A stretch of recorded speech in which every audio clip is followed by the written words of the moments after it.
Hello friends, Rama mathematics classes में आपका स्वागत है। देखिए फ्रेंड्स, आज एक नए टॉपिक रिमाइंडर बुक से संगम युग को पढ़ने के प्रयास करते हैं। देखिए संगम युग का क्वेश्चन देखते हैं क्या क्या क्या क्वेश्चन है। तो देखिए, संगम युगीन इतिहास जानने का महत्वपूर्ण स्रोत क्या है।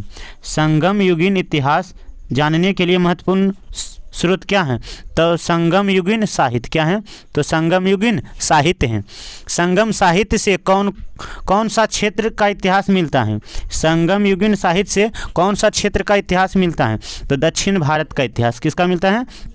दक्षिण भारत का इतिहास मिलता है।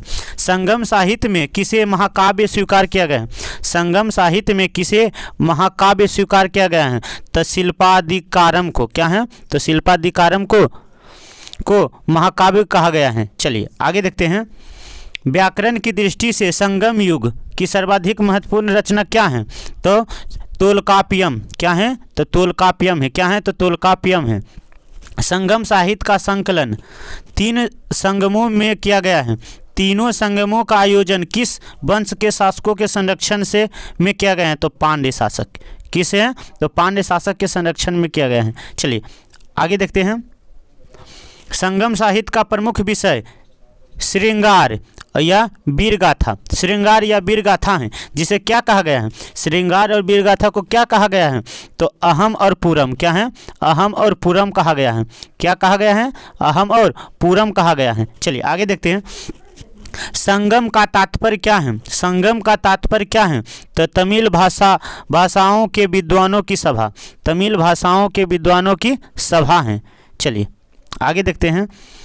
संगम युगीन दक्षिण भारत में भगवान कृष्ण की तुलना किस देवता से किया गया है की जाती है।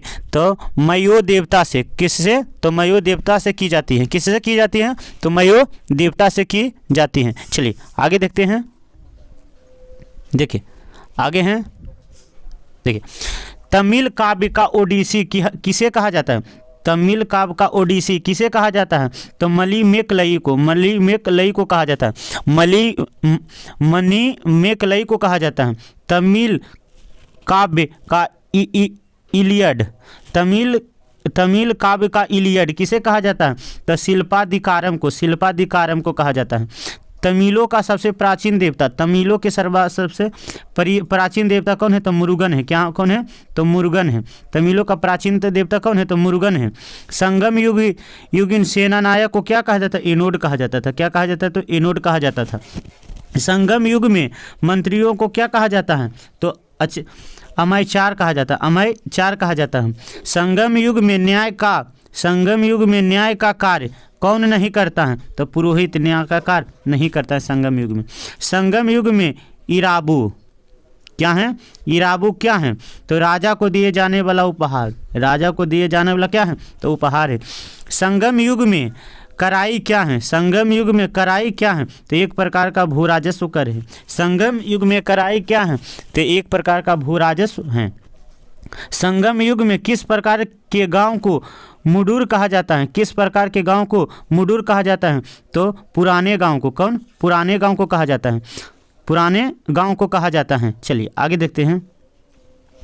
संगम कालीन साहित्य में कोन को एवं मनन को किसके लिए प्रयुक्त हैं। किसके लिए प्रयुक्त हैं। तो राजा के लिए। कोनन और मनन किसके लिए प्रयुक्त हैं। तो राजा के लिए। संगम युगीन राजा की सभा का सबसे बड़ा न्यायालय क्या है। तो मननम है। क्या है। तो मनरम है। संगम युग में राजा के सबसे बड़ा न्यायालय क्या है। तो मनरम है। संगम युग में अर्य या वय किसे कहा जाता है। तो गुप्तचर को। किसे। तो गुप्तचर को। संगम युग समाज में किस व्यवस्था का अभाव था। तो वर्ण व्यवस्था का अभाव था। संगम युग में वर्ण व्यवस्था का क्या था। तो अभाव था। चलिए आगे देखते हैं।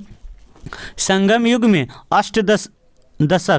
अष्टदशक लघु उपदेश गीत कुरल क्या है। तो कुरल है। किसकी रचना है। तो तिरुवल्लवीर का है। तिरुवल्लवीर का हम। चलिए आगे देखते हैं।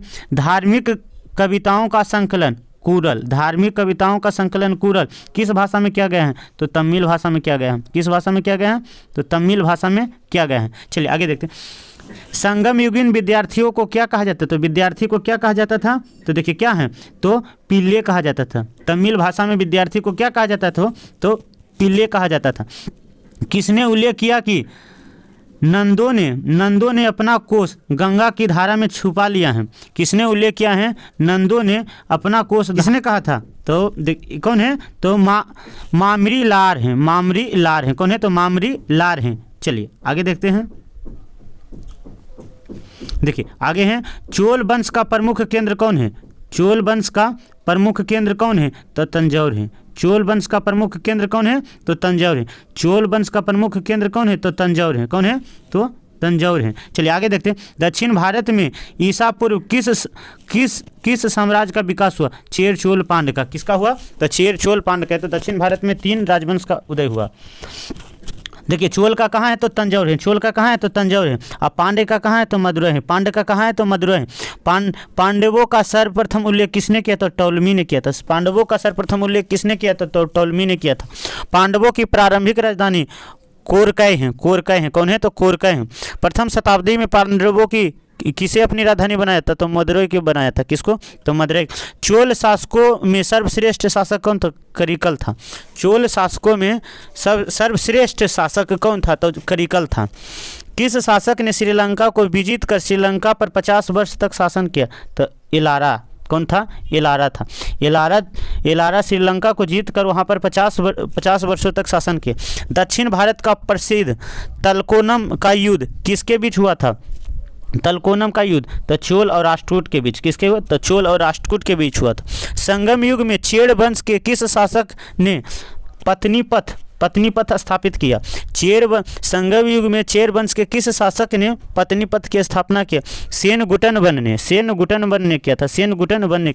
संगम युग में महत्वपूर्ण व्यापारिक केंद्र प्रतिष्ठान किस नदी के किनारे हैं? तो गोदावरी। किस नदी के किनारे हैं? तो गोदावरी है। आधुनिक कावेरीपत्तनम की स्थापना किसने की? तो करिकाल में की। करिकाल द्वारा। किसने? तो कारिकाल द्वारा किया गया है। चलिए आगे देखते हैं। आगे हैं, किस